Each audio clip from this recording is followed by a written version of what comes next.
Alors, Colossus contre Wolverine, c'est une rivalité qui dure depuis des décennies, depuis leur rencontre dans Giant Size X-Men numéro 1 en 1975, donc il y a 49 ans de cela. Imaginez un peu, ces deux-là ont combattu côte à côte, ont affronté des ennemis redoutables comme le Fléau, et ont même inventé le célèbre Fastball spécial, cette attaque combinée où Colossus, tel un lanceur de baseball de l'extrême, projette Wolverine à toute vitesse sur l'adversaire, avec ses griffes en l'air, prêt pour l'attaque. On parle d'une amitié forte, une bromance virile, renforcée par leur lien avec d'autres X-Men comme Diablo et Kitty Pryde. D'ailleurs, Logan a toujours soutenu la relation entre Kitty et le Colosse, et leur a même souhaité en privé tout le bonheur du monde pour leur mariage. Pourtant, malgré leur amitié, il y a toujours eu une tension entre eux, comme un orage qui gronde à l'horizon. D'un côté, on a le Colosse, le gentil géant au cœur tendre, un artiste sensible sous son armure d'acier, et de l'autre, Wolverine, le solitaire au tempérament explosif, un guerrier aguerri, et dont le passé est aussi tranchant que ses griffes. Leurs personnalités opposées ont parfois créé des étincelles, voire même des frictions, mais ils ont toujours réussi à surmonter leurs différends, à trouver un terrain d'entente. Ou du moins, jusqu'à maintenant. Car dans le comic Wolverine Revenge, écrit par le brillant Jonathan Hickman et illustré par le talentueux Greg Capullo, Colosse ou Colossus en VO, fait un choix qui va choquer tous les fans des X-Men. Un choix qui va faire trembler les fondations de leur amitié, car il trahit Wolverine et rejoint la confrérie des mauvais mutants. Et pas pour une mission anodine, non, car il ne s'agit pas d'un petit larcin ou d'une querelle de voisinage cette fois-ci. En fait, dans les numéros précédents, on nous montre un Colosse complètement tordu et genre méga evil. Parce que ouais, le mec, il aide la confrérie à poser un geste horrifiant. On parle de poser des bombes dans le corps de Wolverine, Captain America et le soldat de l'hiver. C'est la trahison ultime, un acte impardonnable. Une trahison d'une violence inouïe qui va briser leur amitié à jamais, la réduire en miettes comme un vulgaire bout de métal. Cette trahison est d'autant plus surprenante, voire déchirante, si on tient compte de tous les moments sombres du Colosse, qu'il avait pourtant réussi à surmonter, des moments où il a flirté avec le côté obscur. Par exemple, dans l'arc Fatal Attractions, il avait rejoint les acolytes de Magneto après la mort tragique de sa sœur, Illyana, emportée par le virus Legacy. Plus récemment, il a été manipulé par son frère, Michael, et le mutant Chronicler, devenant un agent dormant, un pantin pour l'organisation Xeno.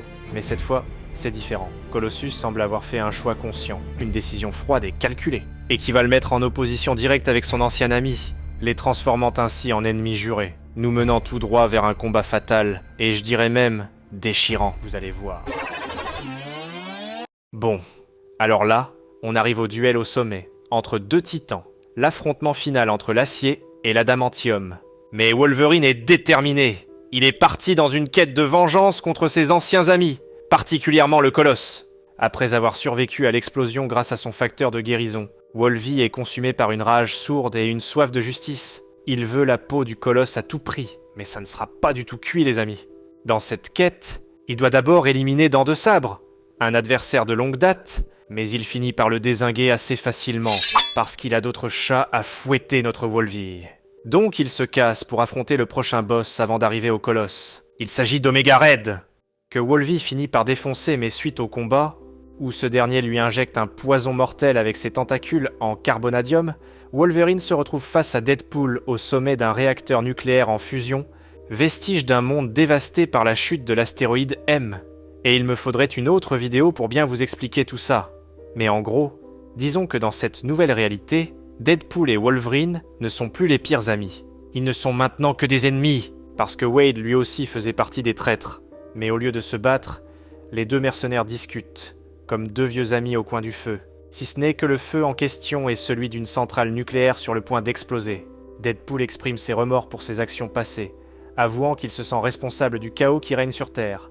Et Wolverine, dans un geste surprenant, l'empêche de mettre fin à ses jours, car par culpabilité, Wade était sur le point de plonger dans le réacteur. Et là, Deadpool est tout content, croyant que son vieil ami l'avait pardonné.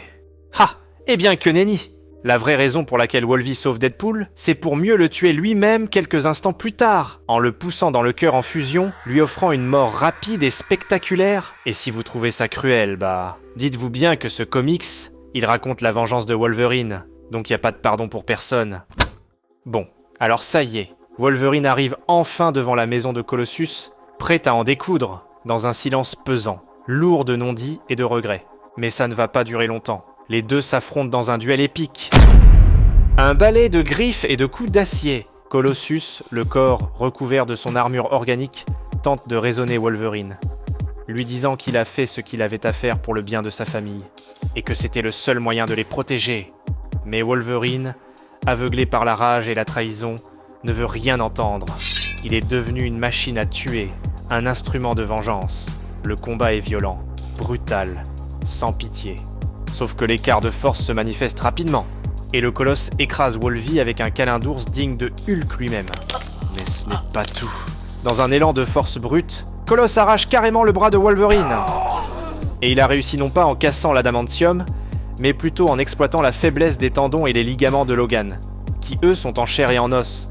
Et là, avant d'achever Wolverine une bonne fois pour toutes, Colosse lui dit, d'un air passif-agressif, « Je suis vraiment désolé que les choses se terminent ainsi. Mais ce qu'il ignore, c'est que Logan n'a pas encore dit son dernier mot. » Et c'est là qu'il lui répond, « Ouais Bub, moi aussi, je suis désolé. » Un revirement total, mec! Wolvie enfonce ses 3 griffes à travers la mâchoire du colosse, qui s'effondre ensuite au sol, comme un gros tas de ferraille. Wolvie remet ensuite son bras arraché en place, grâce à son facteur de régénération, pour ensuite emporter le colosse sur son dos, comme une proie achevée par son prédateur, et l'enterre froidement, posant la lettre X comme symbole pour sa pierre tombale. Et là, vous comprenez pourquoi la série s'intitule Wolverine Revenge! Alors, que pensez-vous de cette fin? Est-ce une conclusion satisfaisante à la rivalité entre Colossus et Wolverine? Êtes-vous maintenant convaincu que Wolverine est en fait plus fort que Colossus? Ou avez-vous encore des doutes? Dites-le moi dans les commentaires. J'attends vos avis avec impatience. Et n'ayez pas peur de lancer le débat, mais toujours dans le respect, comme il se doit dans la tanière du vilain geek. Et sur cette belle note, j'espère que ça vous a plu.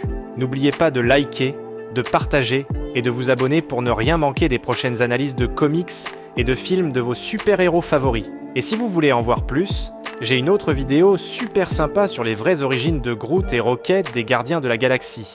Allez la voir car elle vaut le détour. Ciao les amis!